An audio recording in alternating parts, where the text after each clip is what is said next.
Oh, hi. Hey guys, welcome back to another episode of Blackdot Minatures and Paints. Kevin coming back to you this week, and we're doing a Martian Trooper Type A. Or at least that's how Hardcore Miniatures has it up on their website. If you look closely at it, especially at the end, you'll be able to tell that this is a figure from Doom. Pretty freaking awesome, pretty excited about it, glad I can bring this to you. So obviously this isn't to any game, this is just for something for me to look at. So I'm going to show y'all how I painted it, but honestly the biggest thing behind this is go to Hardcore Miniatures, check out their inventory, see if they've got something you like. I've got this, I've got a Duke Nukem model, and then I've got two Battletoads. Now granted they're called different things on the website, but it's pretty dang cool. So anyways, we started this out with a Vallejo black primer.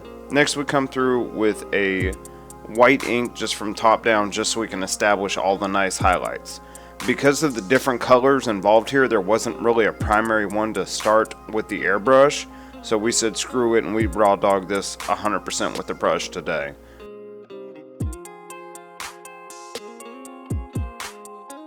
So the first color we're starting out with is GW's Castellan Green. I went for more of a muted tone when it comes to this guy's armor. We do work up to a brighter green towards the highlights and stuff like that, but I've seen some of the pictures from the 90s game, and I'm not a fan of dude's gonna go roll into combat and defeat the freaking demons of hell, and he looks like a green highlighter. So we're gonna start with this more muted color, work up to it. The big thing here is if you did lay down the inks, make sure that you work thin, that way we can take advantage of the layer underneath to tint the paint.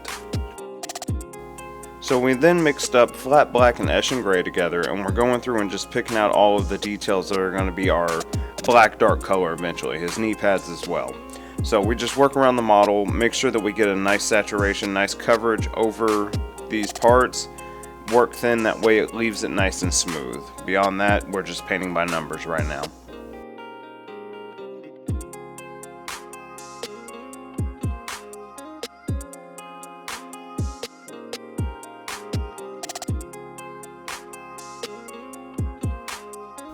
To start working on highlighting the armor, we mix up Warpstone Glow and Castellan Green 1:1.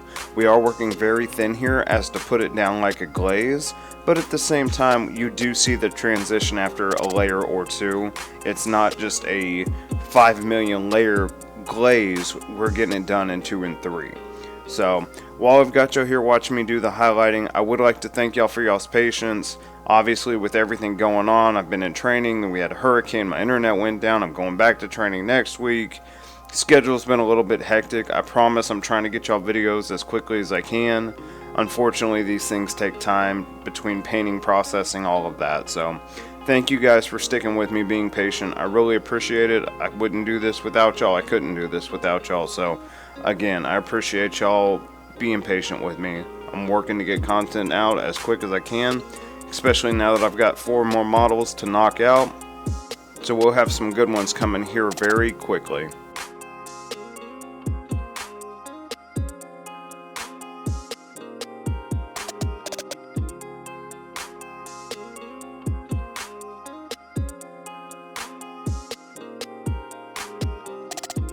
So next we move on to pure Warpstone Glow. All we're doing here is again working with a nice thin glaze consistency and just working in a smaller highlight portion of what we did with the previous color. This is just giving us a very easy blend from our base tone to the mid tone, now to the highlight. Now eventually we do go through and do some edge highlighting with this Warpstone Glow, but this process right here is just going through, glazing it up, trying to get the brightest points to have the brightest color, and work it up subtly to where we don't have just garish paint lines in it.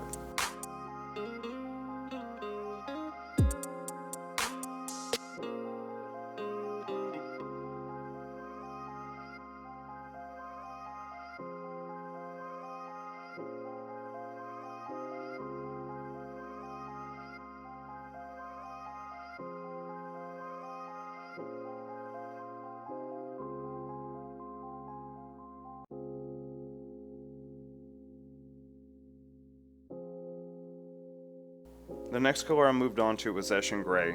This was actually a really nice color to work off of that boots. I've never tried mixing the black with the Eshin Gray, getting this real dark blackish gray, and then highlighting it up from there. It was a good combo. I definitely recommend the shit out of it.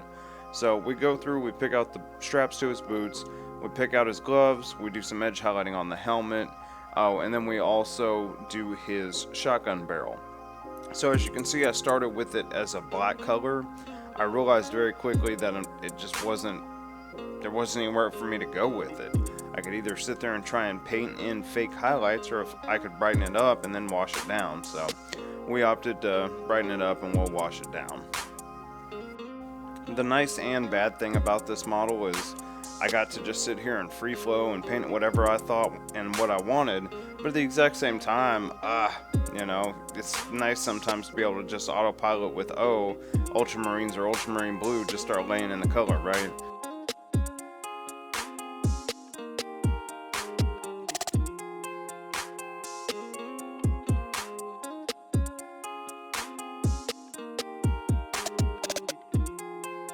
The next color we moved on to was Cadian Fleshtone. We just start laying in the color for his arms, and he's got a ripped shirt, so he's got his stomach exposed. So not really much work to put in here, just again painting by numbers. We're also being careful not to jack up the greens, not to jack up the gloves, just as we always do, working carefully around the model.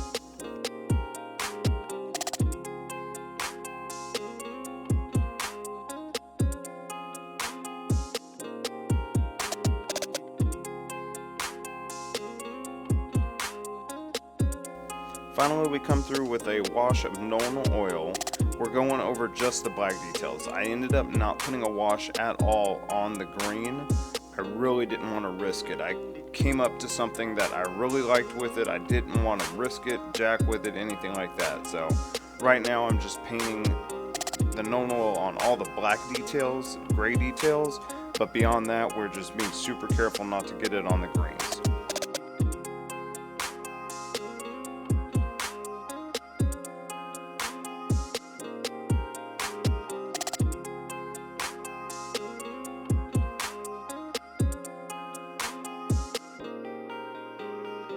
We also came through and did a quick wash of Reikland Fleshshade on all of the flesh bits on them. Again, we are just painting by numbers. This is painting 101 basics, right?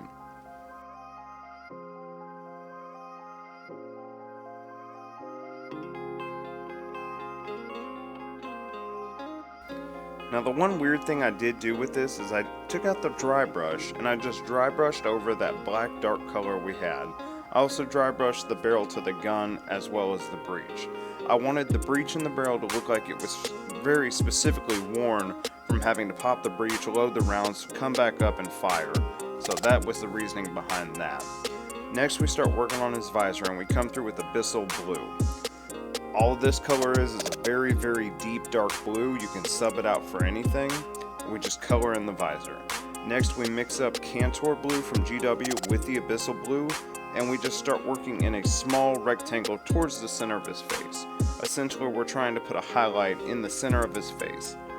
We move on to Cantor Blue, and again, we're just working in a smaller fashion, trying to create a nice transition to where it looks like that lens on his helmet is glaring. The final color was Calgar Blue, and we kind of put a little line in there. The line is going to be the brightest point where it causes it to glint. And here we went to working back on the flesh. We come back through with Cadian Fleshtone, and we're just trying to re-establish the color that was tinted by the Reikland Fleshshade. So anywhere where the Reikland Fleshshade turned it to a more orangish color, no, we want to change that back. Now we are trying to do our best to leave that orange color towards the shadows, have a little bit of transition to the deepest crevices between his bicep and forearm, things like that, but all we're doing here is just re-establishing our color from before.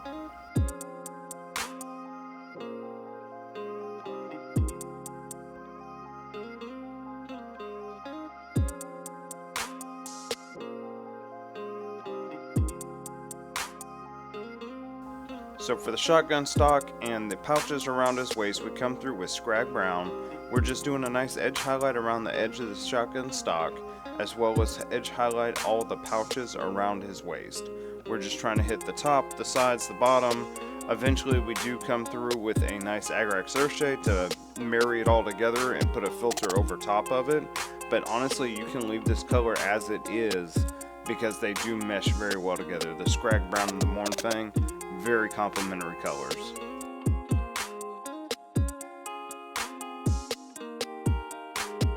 The final color we're coming through with is Kisliv Flesh.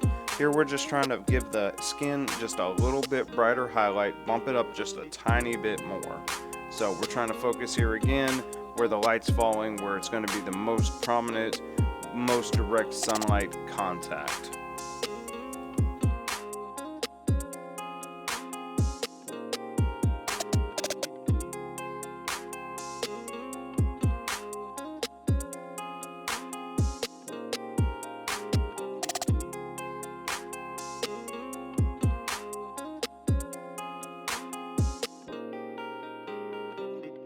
Alright guys, so here's the finished product. I think it turned out great. I especially love the way that visor turned out.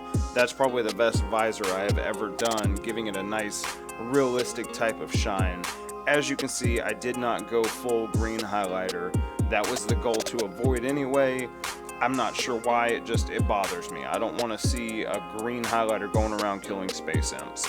So, the biggest thing behind this video, guys, is go check out Hardcore Miniatures. Right now they're offering a sale that if you buy miniatures from them, because of the slow shipping time, they will give you like 30% off. So I bought 4 of them, and it was the same price for 3 as it was for. So guys, thanks for checking me out. If you found something you like here, you think it's cool, like, comment, share, send it to someone, maybe they'll get a kick out of it. Again, it's hardcoreminiatures.com. Thank y'all for checking by. We'll see y'all next time. Bye for now.